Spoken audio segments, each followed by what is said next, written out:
Hello and welcome to the October issue of the Dot Report.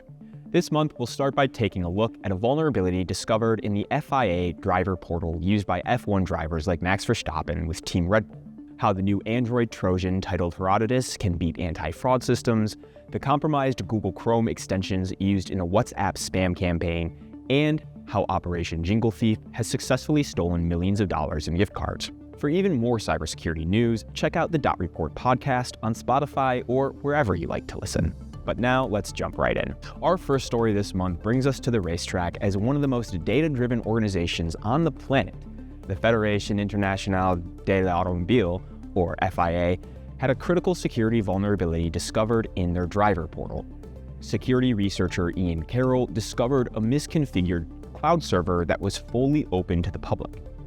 It exposed credentials, access tokens, and sensitive documentation connected to FIA operations, including some files reportedly tied to Formula One event logistics. The leak wasn't behind any paywall or password, it was just there, indexed by search engines and simply waiting to be found. Carroll did responsibly report the issue, but not before accessing Max Verstappen's personally identifiable information, like his passport.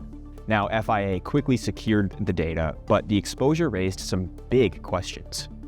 The breach wasn't the result of a hack, it was a human error, and that's what makes this so striking. Here's an organization that oversees billion-dollar races and uses telemetry data from dozens of global circuits, and yet a single misconfigured server had the potential to jeopardize the entire organization, and the athletes who trust FIA to keep their data safe.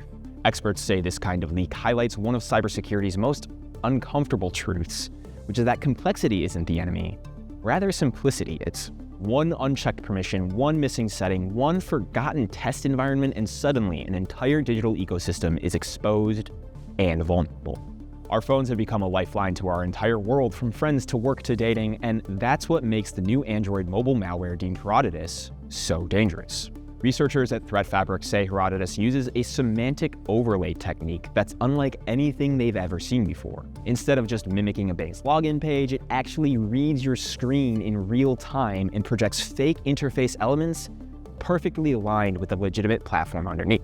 You type your password into what looks like the official app you know and trust, but it's actually going straight to the threat actor's command center. This isn't a normal Trojan, though. Herodotus dodges traditional defenses and can even skirt anti-fraud systems. The mobile malware doesn't rely on sketchy accessibility permissions or system-level exploit. It uses legitimate app behaviors, like text input delays, to mimic human behavior, and APIs so antivirus tools and anti-fraud systems never even raise a red flag. It's surgical, context-aware, and disturbingly efficient. Even more concerning is its adaptability. Researchers observed multiple regional variants that swapped out bank logos, UI layouts, and even button placement depending on the target country. That means Herodotus isn't just spreading, it's evolving. This is more than another malware strain. It's a signal that attackers are moving from imitation to interpretation, training their tools to understand the digital environments they're invading. Your phone isn't the only thing threat actors want to compromise, though. The world's most popular browser extension marketplace just got hit by one of the largest security purges in recent memory. Google just removed over 130 malicious Chrome extensions from its web store after researchers found they'd hijacked millions of browsers worldwide. Now, on the surface, these extensions looked perfectly innocuous, like PDF converters, note-taking tools, grammar checkers, and the kind of utilities that users install without ever giving it a second thought. But behind these clean interfaces, they were running a sprawling data theft operation. These extensions were quietly exfiltrating browsing data, ad tracking information, and most alarmingly, WhatsApp session tokens. That means attackers could take over active web sessions without needing a password, allowing them to impersonate victims and send messages and spread malicious links directly through WhatsApp's trusted ecosystem.